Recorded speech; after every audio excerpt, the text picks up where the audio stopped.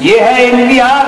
اور اس سے زیادہ خطرناک کالم جو اس کے اندر ہے کہ جو سرکل آفیسر ہوگا اس کو اتنا اختیار ہوگا, اس کو اتنا پاور ہوگا کہ وہ جس شخص کے نام کے آگے ڈی لکھے گا اس کا مطلب یہ ہے کہ یہ ڈاؤٹ فل ہے اور اس کی پوری انکوائری کی جائے گی.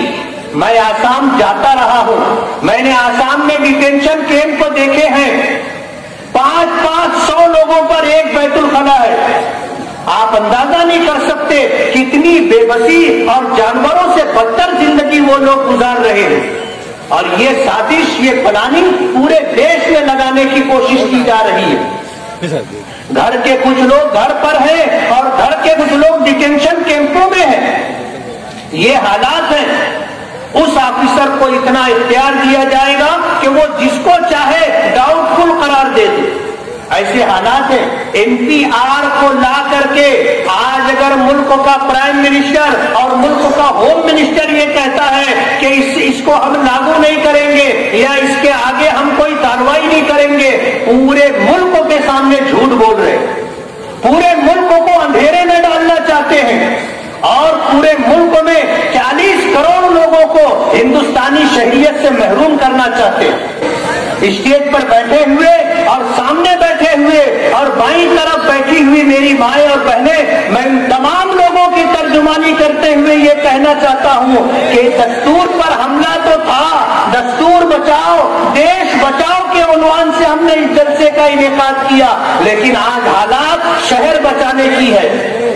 آج حالات شہر بچانے جیسے ہیں, جان بچانے کی نوبت آ گئی ہے.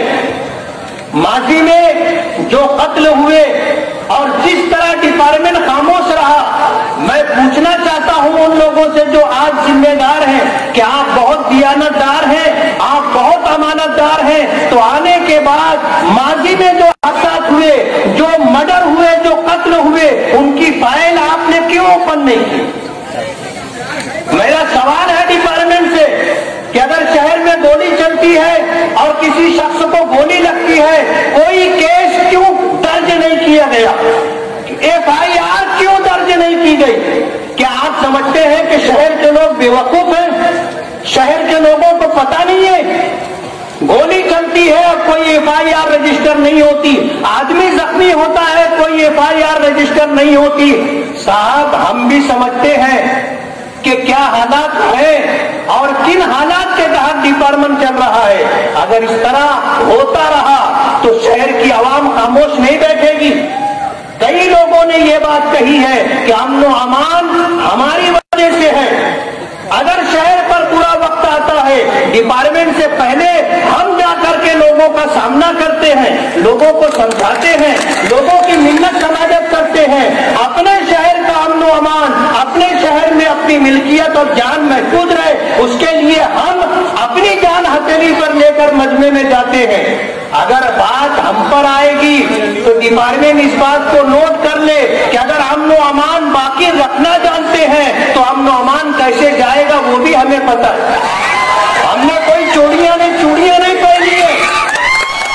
یہ ہماری شرافت ہے کہ ہم آج تک خاموش ہیں اور شہر کے اندر اس طرح کی گنڈا گردی اور دادا گیری چل رہی ہے. 2009 کا الیکشن ہوا تھا, ہارنے کے بعد لوگوں کے کارخانوں کو آگ لگائی گئی. ہارنے کے بعد لوگوں کے کارخانوں میں گھس کر کے بھیم پر بلیٹ ماری گئی. ہارنے کے بعد لوگوں کو مارا پیٹا گیا, لوگوں سے پیسے چھینے گئے. 2019 کے الیکشن میں ہارنے کے بعد کیا کچھ ہو رہا ہے آپ کے سامنے. میں تو یہ کہنا چاہوں گا کہ ریس میں ہار اور جیت تو ہوتی ہے. اگر آپ کو ہار برداشت نہیں ہے گھر بیٹھو. آپ سے اگر ہار برداشت نہیں ہے آپ گھر بیٹھو. ہم نے تو اس شہر کو آگ نہیں لگائی, ہم نے کسی پر گولی نہ چلائی اور نہ چلوائی. آج جو لوگ اس طرح کی حرکت کر رہے ہیں, میں بہت صفائی کے ساتھ کہنا چاہتا ہوں کہ اگر ڈپارٹمنٹ نے اس شہر کو انصاف نہیں دیا تو آواز اسمبلی میں اٹھائی جائے گی, ہوم منسٹر سے ملاقات کی جائے گی. اور ماضی میں جتنے قتل ہوئے ہیں اور ماضی میں جس طرح کی گھٹنائیں ہوئی ہیں ان تمام کی تفتیش کر کے جو اصل مجرمین ہیں ان کو قرار واقعی سزا دینی ہوگی، ورنہ ہمارا پہلا قدم جمعہ کے دن ہم جلوس نکال رہے ہیں اور اس کے بعد یہ سلسلہ اس وقت تک جاری رہے گا